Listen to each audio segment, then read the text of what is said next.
Hi guys, എനിക്കിന്ന് ഡിന്നറിന് ചപ്പാത്തിയും വേണ്ട, ചോറും വേണ്ട. ചോറ് ഞാൻ പണ്ടേ ഒഴിവാക്കിയതാണ്. ഞാൻ ഇന്ന് വളരെ ഹെൽത്തി ആയിട്ടുള്ള സ്പെഷ്യൽ ആയിട്ടുള്ള ഒരു സലാഡാണ് ഉണ്ടാക്കാൻ പോകുന്നത്. ഇവിടെ കണ്ടോ ക്യുക്കുംബർ പീൽ ചെയ്യുന്നത്. അപ്പോൾ എങ്ങനെയാണ് ഈ സലാഡ് ഉണ്ടാക്കുന്നതെന്ന് കാണണ്ടേ? കാണിച്ചു തരാം കേട്ടോ. വാ എല്ലാവരും വരൂ, ഇപ്പം കാണിച്ചു തരാം. ഒരു ക്യുക്കുംബർ നന്നായി കഴുകി തൊലി കളഞ്ഞെടുക്കണം. ആദ്യം ഈ പണിയല്ല കേട്ടോ ചെയ്യേണ്ടത്. ആദ്യം ചെയ്യേണ്ട പണി എന്താ അറിയോ? വെളുത്ത കടലയില്ലേ, കാബൂളി കടല എന്നും പറയും. ഈ കടല കുതിർത്ത് ഉപ്പ് ചേർത്ത് വേവിച്ചെടുക്കണം. ആദ്യം ചെയ്യേണ്ട പണി അതാണ്.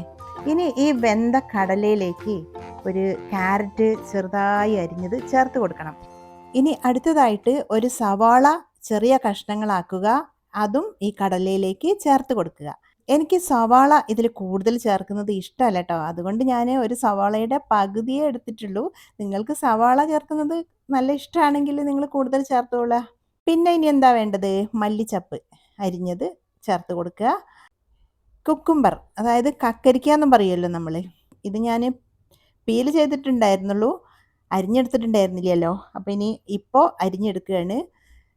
ഇതും അരിഞ്ഞത് നമ്മൾ ചേർക്കുക. ഒരു കുക്കുംബർ മുഴുവനായിട്ടും തന്നെ ചേർത്ത് കൊടുക്കാം. ഇതൊക്കെ നമ്മുടെ ഇഷ്ടമാണ് കേട്ടോ, എത്രയാണ് വേണ്ടത് എന്നുള്ളത്.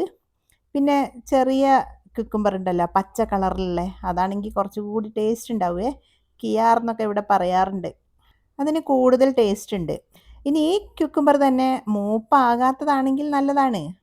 മൂത്ത് കഴിഞ്ഞാൽ ടേസ്റ്റ് കുറയും, വാടിയാലും ടേസ്റ്റ് മാറും, കളറും മാറും. അപ്പോൾ നല്ല കുക്കുംബർ നോക്കിയെടുക്കാൻ ശ്രദ്ധിക്കുക.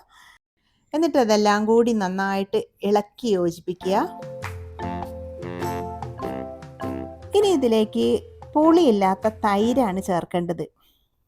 യോഗട്ടാണ് ചേർക്കുന്നതെങ്കിൽ അതാണ് കേട്ടോ ഏറ്റവും നല്ലത്. ഇപ്പം എൻ്റെ കയ്യിൽ യോഗട്ടില്ല, അതുകൊണ്ട് ഞാൻ ഈ തൈര് ചേർക്കുകയാണ്. തൈരും ഞാൻ നന്നായിട്ട് ചേർക്കുന്നുണ്ട്. കടല വേവിച്ചപ്പോൾ ഞാൻ ഉപ്പ് ചേർത്തിട്ടുണ്ട്, എന്നാലും ഈ വെജിറ്റബിൾസ് എല്ലാം ചേർത്തപ്പോൾ ഉപ്പുണ്ടാവില്ലല്ലോ, അപ്പോൾ കുറച്ചുകൂടി ഉപ്പ് ഇതിലേക്ക് ആഡ് ചെയ്യാം. അങ്ങനെ എല്ലാം നന്നായിട്ട് ഇളക്കി യോജിപ്പിക്കുക. ഇനി ഇതിലേക്ക് 1 ടീസ്പൂൺ കുരുമുളക് പൊടി കൂടി ചേർത്ത് കൊടുക്കുന്നുണ്ട്. അതും നമ്മുടെ എരിവിനനുസരിച്ചിട്ടാണ് ചേർക്കേണ്ടത്.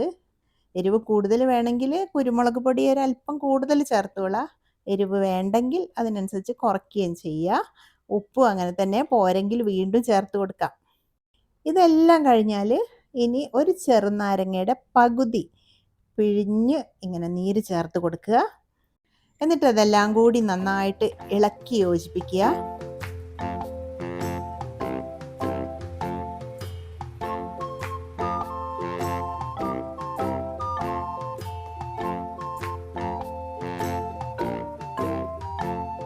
ഇതെല്ലാം കഴിഞ്ഞാൽ സലാഡ് റെഡിയായോ?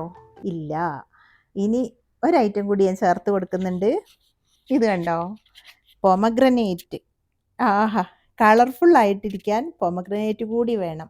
ഇപ്പോൾ വെള്ള കളറിൽ കുക്കുംബർ ഉണ്ട്, റെഡ് കളറിൽ പൊമഗ്രനേറ്റ് ഉണ്ട്, പിന്നെ സവാള നമ്മൾ ചേർത്ത പച്ച കളറിൽ മല്ലിച്ചപ്പ്, പിന്നെ നമ്മുടെ കടലയുടെ കളറ്, അങ്ങനെ എല്ലാം കൂടി ഇതാ നല്ല കളർഫുള്ളായിട്ടിരിക്കുന്നു. കാണുമ്പോൾ തന്നെ കഴിക്കാൻ തോന്നുന്നില്ലേ?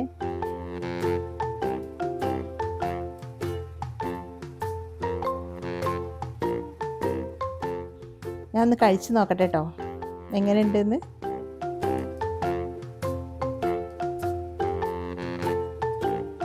ആഹാ, എന്നെ ടേസ്റ്റാണെന്നോ. ഇതൊരു ഹെൽത്തി ഡിന്നറാണ് കേട്ടോ. ഡിന്നറിന് നിങ്ങൾക്ക് ചോറോ ചപ്പാത്തിയോ തന്നെ നിർബന്ധമായിട്ട് വേണമെന്ന് അങ്ങനെയൊന്നും ഇല്ലെങ്കിൽ നിങ്ങളിതൊന്ന് ട്രൈ ചെയ്ത് നോക്കുക, നല്ലതാണ്. ഇതിൽ ചേർത്തിട്ടുള്ള ഐറ്റംസിന് ഞാനിങ്ങനെ ഒരു അളവൊന്നും പറഞ്ഞിട്ടില്ല കേട്ടോ. അതെന്തുകൊണ്ടാന്ന് വെച്ചാൽ അതൊക്കെ ഇഷ്ടത്തിന് അങ്ങ് ചേർത്ത് കൊടുക്കുകയാണ്. ഇതിപ്പോൾ എനിക്ക് തനിച്ച് കഴിക്കാനല്ല കേട്ടോ, ഞങ്ങൾക്ക് 2 പേർക്കുള്ളതാണേ. തൈര് നല്ലപോലെ ചേർക്കുമ്പോഴാണ് നല്ല ടേസ്റ്റ് ഉണ്ടാവുന്നത് കേട്ടോ. അപ്പോൾ നിങ്ങൾ ഈ ഒരു സലാഡ് ട്രൈ ചെയ്യുമല്ലോ. ട്രൈ ചെയ്തിട്ട് എങ്ങനെയുണ്ട് എന്ന് കമൻറ്റ് ചെയ്യണേ. എന്നാൽ പിന്നെ ശരി, അടുത്ത വീഡിയോയിൽ നമുക്ക് വീണ്ടും കാണാം. അതുവരേക്കും ബൈ.